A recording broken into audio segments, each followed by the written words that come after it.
¿De qué hablamos cuando hablamos de que una organización aprende? Hablamos de que puede hacer cosas que antes no podía hacer. Esa es la idea.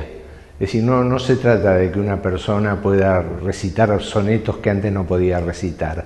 Es que la organización como conjunto puede hacer cosas que antes no podía hacer. Esta idea aparentemente simple claramente tiene su complejidad, porque si no todas las organizaciones estarían haciendo todo lo que quieren hacer. Y no es tan sencillo. Ocurre que el conocimiento se ha convertido en un factor de la producción. ¿Por qué? Porque estamos en una revolución de los transportes y las telecomunicaciones, donde no importa lo que uno haga, va a haber otro en alguna parte que lo hace mejor, más rápido, más barato, y hay que innovar. E innovar requiere generar conocimiento, no es solamente una cuestión de usar conocimiento que está ahí afuera esperándonos. Es cuestión de generar conocimiento. Y el conocimiento es elusivo. Muchas veces, si solamente supiéramos lo que sabemos, si nosotros tenemos un buen producto, bueno, tenemos algo bueno, pero alguien lo va a copiar muy rápidamente. Y si tenemos tecnología, y la va a comprar. Y si tenemos gente, y la gente se muda de trabajo, pero además no es la gente solamente, es el management de la gente. Pero el management hay que cambiarlo de acuerdo al contexto. Y eso requiere una cultura que permita cambiar el management. Y eso requiere valores que permitan cambiar la cultura. Fíjense que cada uno de los elementos es más inasible, es más abstracto que el anterior. Y por eso es más valioso, porque es precisamente más difícil de copiar. Por otro lado, el conocimiento no es necesariamente información, o por lo menos no es solamente información.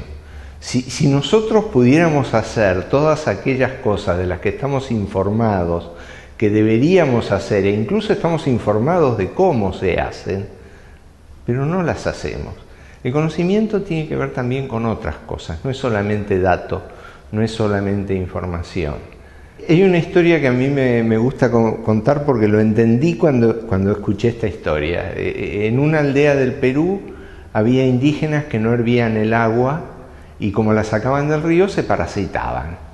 Entonces los médicos del hospital fueron casa por casa explicándoles que había que hervir el agua para que no se parasitara, para matar los parásitos. Nadie lo hizo. Los médicos, que ya de por sí eran prejuiciosos, se convencieron de que los indios vivían en la pobreza porque ves cómo son. Alguien se tomó el trabajo de ir casa por casa preguntando. Bueno, no había leña. Ellos trabajaban en la zafra 14 horas por día. Los chicos tenían que ir a la escuela. Juntar la leña no era fácil. Para calentar agua, para después dejarla enfriar. Para matar unos bichos que ellos jamás habían visto. Es más, ni siquiera el médico los había visto. Les habían contado que estaban. Y además, claramente, las enfermedades las producían el mal de ojo, el empacho, el manquistarse con los dioses, todo ese tipo de cosas.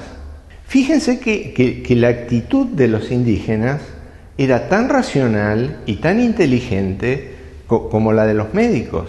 Lo que había era una terrible diferencia en las creencias, en el sentido de las cosas. Nadie hace cosas que no tengan sentido, y sobre todo en la calidad del vínculo. Si ellos hubieran podido confiar un poquito más en los médicos, probablemente lo hubieran hecho, aunque no lo hubieran entendido. Y muchas veces cuando uno pone proyectos en marcha en la organización, y uno los encuentra absolutamente lógicos y absolutamente racionales y absolutamente buenos para todos y demás, debería preguntarse, ¿racionales desde qué mirada? ¿Buenos para todos? ¿Para quién? Y demás. Y entonces estamos hablando de un tipo de conocimiento que varía con la calidad del vínculo. No es lo mismo el conocimiento en una organización donde todo el mundo está peleado con todo y hay intrigas y todo el mundo le oculta información a los otros, que en una organización abierta donde hay intercambio, donde se puede hablar de lo que sucede y sobre todo desde donde se respeta el conocimiento ajeno. Hace muchos años me ocurrió que yo trabajaba en una organización, antes de estar full time en una universidad, y la gente de marketing había hecho un folleto que la gente de operaciones lo había entregado, para variar, 3 semanas tarde, después que había vencido la promoción. Junté a la gente de marketing y de operaciones en mi oficina, dos personas que cuenten a ver qué había pasado. La historia de los de marketing era para llorar, todo el trabajo que se había perdido.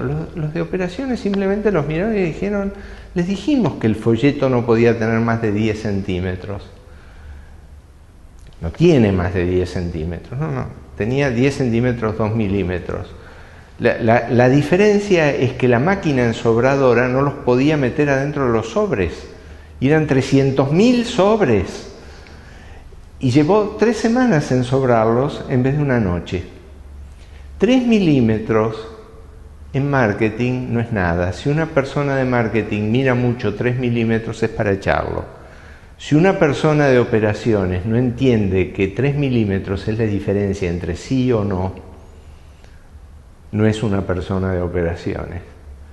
Entonces, construir conocimiento dentro de la organización no implica que todo el mundo sepa todo.